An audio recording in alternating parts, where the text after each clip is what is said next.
one of the biggest enemies of Islam for the past 75 years has been Zionism, without a doubt, has been Zionism.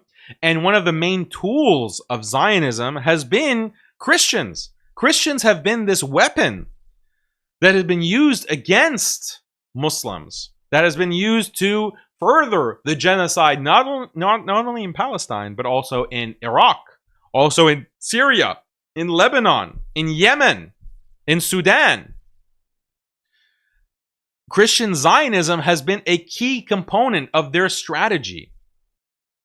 So if Christian Zionism can be defeated and it can be dissolved, then that is a massive blow to the Zionist project overall. That's why this is so critical, to see schisms and fracturing amongst the Christians on this question of Zionism.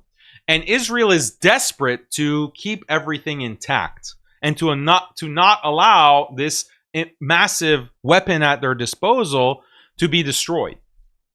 And that's why they are doing all this PR, they're doing all this outreach, they're trying to make sure that the churches are all in line. All the churches that they've captured over the decades remain completely devoted to the Israeli cause.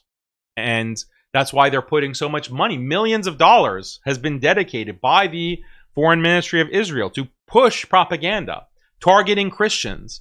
And the way that they target Christians is two methods.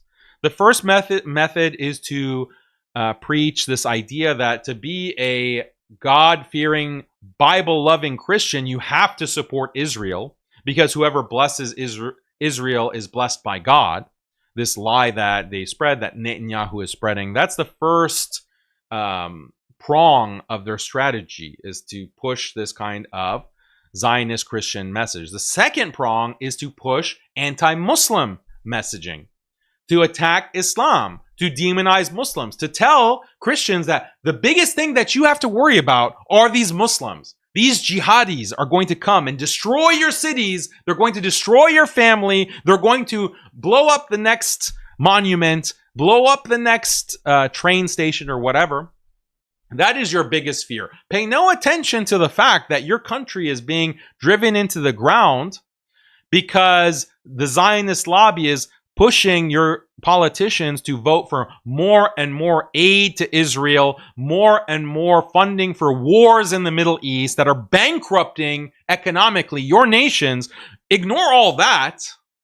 Ignore all of that Zionist influence, how all of your politicians have AIPAC handlers from the Israeli lobby controlling your politicians for the benefit of Israel as opposed to the benefit of your countries in America, in Britain, in France, in Germany. Pay no attention to that. Pay attention to the Muslim immigrants. Pay attention to the mosques. Pay attention to the jihadis. That's the biggest threat. So that's the second prong of their strategy. And if they can't really get Christians to buy into Zionism and to believe that the Bible wants Christians to support Netanyahu, if you can't get that, then at least get the Christians to hate Muslims as much as possible and to view Islam as this huge threat to their countries. One or the other. So it's like a two-tiered strategy. And someone like Apus, someone like David Wood, someone like Michael Jones of Inspiring Philosophy, like these losers, like that's what they're dedicated to. They want to minimize criticism of Israel. They want to just the problem for Israel is that the Christian population is waking up to the reality of Zionism, to the reality of the Israeli lobby controlling their countries. They're waking up to who is really the supporter of violence, religious violence and death and destruction. Seeing all of these Palestinians, hundreds of thousands being slaughtered, women and children mainly, leveled, Gaza entirely leveled, as if a nuclear bomb had been dropped. All of these images.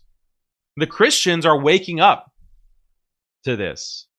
And you can feel it, like it's actually palpable. Like I had that debate with David Wood earlier this year in the summer, and I was debating on Christian support for Zionism, and I could feel in that church, the Christian audience was deeply uncomfortable.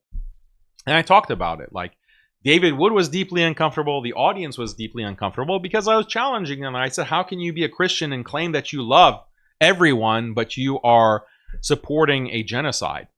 And this is something that the Christian Zionists have not been able to reconcile. And it's causing a schism. It's causing a crisis. You have the flock that's leaving the Israeli cause. And people like David Wood, people like Googling Philosophy, people like God Logic now getting involved. They have to try to corral the flock, try to bring the flock back into the fold of support for Christian Zionism.